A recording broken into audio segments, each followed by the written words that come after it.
Indonesia U23 dihadapkan dengan ujian berat menghadapi Korea Selatan di babak 8 besar. Pasukan Hwang Son-hong tampil tak terkalahkan di 3 laga terakhir. Artinya, Shin Tae-yong diperkirakan akan menguatkan sektor pertahanan.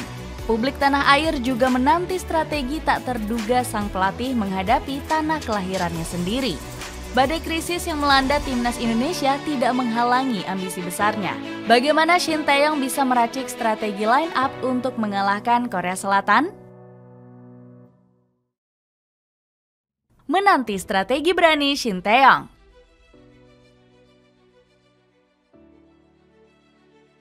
Shin Tae-yong secara mengejutkan memasang strategi berani di pertandingan terakhir fase grup. Pelatih Korea Selatan ini menggunakan skema taktik menyerang menghadapi Yordania. Shin Tae-yong meladeni permainan terbuka skuad asuhan Abdullah Abuzema. Buktinya, pasukan Garuda Muda mampu menguasai pertandingan sebesar 53%. Strategi menyerang Shin Tae-yong ini membungkam kritikan yang sempat dilontarkan Tommy Welly. Di bulan Februari lalu, Bung Towel mengkritik pola permainan Indonesia. Dia menilai Indonesia tak punya identitas permainan sejak diasuh Shin Tae-yong. Sekarang saya tanya, ada identitas nggak permainan timnas kita era Shin Tae-yong? Nggak ada pragmatisnya gitu loh, kata Bung Towel. Bung Towel juga kebingungan dengan ulasan media yang menyanjung tinggi taktik Shin Tae-yong. Banyak media Indonesia yang menyebut Shin Tae-yong memainkan taktik tiki-taka.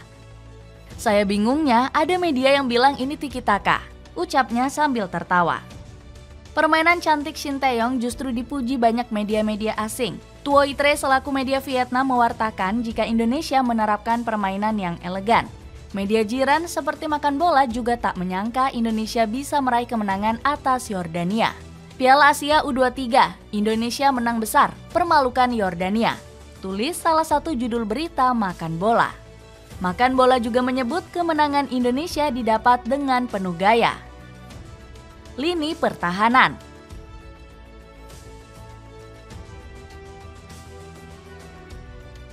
Lini pertahanan timnas Indonesia bakal sedikit mengalami perubahan. Hernando Ari terancam absen karena mengalami sedikit masalah di pertandingan kontra Yordania. Kiper Persebaya Surabaya ini terpaksa ditarik keluar digantikan Adi Satrio di menit 89. Kabar baiknya, Hernando Ari masih berpotensi akan dimainkan sebagai starter utama. Tidak ada masalah kok untuk Hernando Ari, semua pemain dalam kondisi baik, tutur Nova Arianto. Namun Shin Tae-yong tak menutup kemungkinan bakal mengistirahatkan sang kiper.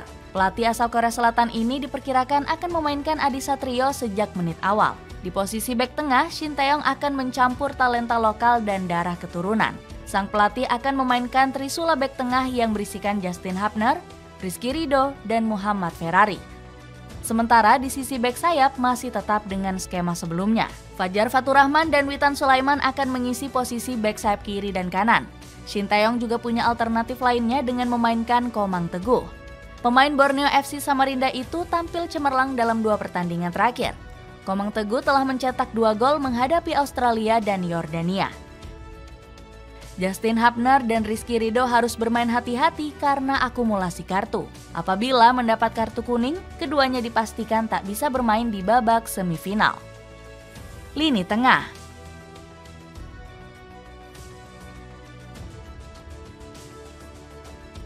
Pelatih Shin Tae-yong harus memutar otak untuk sektor lini tengah.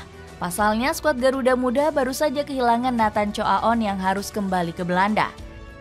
Esi Herenvan hanya mengizinkan sang pemain untuk membela Indonesia selama 1 minggu.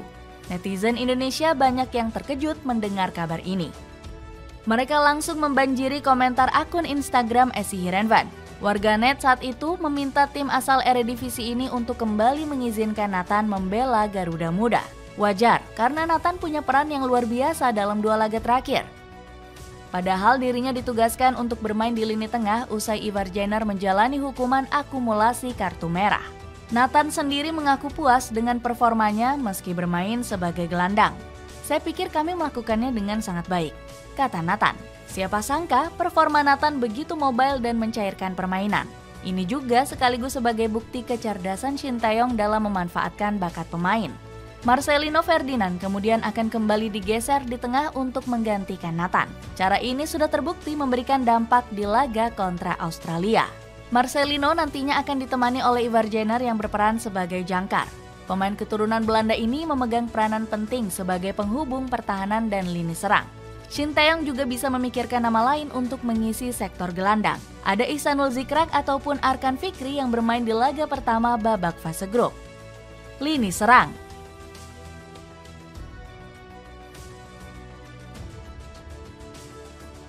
Shin Tae-yong berpotensi menurunkan skema kejutan untuk lini serang di laga kontra Korea Selatan. Kejutan ini akan keluar seandainya Marcelino Ferdinand bermain sebagai gelandang. Salah satu nama yang bermain di bangku cadangan kemungkinan akan dimainkan. James Royer diprediksi akan kembali turun sebagai ujung tombak. Cara ini sudah pernah dijalankan saat berhadapan dengan timnas Australia. Saat itu Kelly mendapat sorotan yang cukup baik karena berhasil tampil ngotot sepanjang laga. Ramadan Sananta juga bisa menjadi salah satu opsi di pos ujung tombak. Pemain Persis Solo itu sudah dipastikan bisa bermain usai menjalani hukuman akumulasi kartu merah di 2 laga terakhir. Hal itu disampaikan langsung oleh asisten pelatih Indonesia yakni Nova Arianto. Semua lengkap dan baik-baik saja, kami siap menatap perempat final, kata Nova. Apabila Sananta bermain, itu artinya Shin Tae-yong kembali menurunkan komposisi anyar. Sebab Sananta belum pernah turun sebagai starting di Piala Asia U23 kali ini. Bahkan di level senior pun, Coach Shin sering memainkan Sananta sebagai super sub. Nantinya, ujung tombak akan disupport oleh Rafael Strijk dan Witan Sulaiman di pos winger. Keduanya sudah berhasil membuktikan dengan performa luar biasa di laga terakhir kontra Yordania. Rafael Strijk berkontribusi besar dalam terjadinya penalti di gol pertama. Sementara Witan sukses melesakkan 1 gol dan 1 assist melalui cara 1-2 sentuhan. Starting line up terbaik demi Olimpiade Paris. Pelatih Shin Tae-yong berhasil membawa Indonesia melaju ke babak 8 besar. Namun pelatih asal Korea Selatan ini mengaku belum puas dengan pencapaiannya saat ini. Bahkan Coach Shin menyebut torehan luar biasa yang sudah dicapai baru mempresentasikan 50% kesuksesan. Saya pikir baru mencapai 50% dari target di Piala Asia U23, kata Coach Shin. Omongan ini mengindikasikan sang pelatih punya ambisi besar di turnamen Piala Asia U23. Bukan tidak mungkin slot Olimpiade jadi target besar mantan pelatih Song Nam Ilhwa itu. Shin Tae-yong juga sangat berdedikasi tinggi untuk mewujudkan impiannya. Dirinya sudah memantau langsung laga antara Korea Selatan saat berhadapan dengan Jepang. Cara ini dilakukan untuk bisa mendapatkan informasi dan membaca strategi calon lawan. Kami akan memantau pertandingan dan mempersiapkan diri demi hasil terbaik, ucap Shin Tae-yong.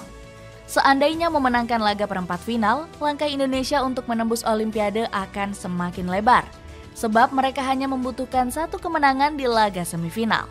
Selain itu, mereka juga masih punya 1 kesempatan apabila gagal di semifinal. Nantinya tim terbaik keempat dari benua Asia akan berhadapan dengan perwakilan terbaik keempat dari benua Afrika. Dengan mempersiapkan starting line up terbaik di babak perempat final, apakah pasukan Garuda Muda mampu mewujudkan mimpi untuk lolos ke Olimpiade Paris 2024?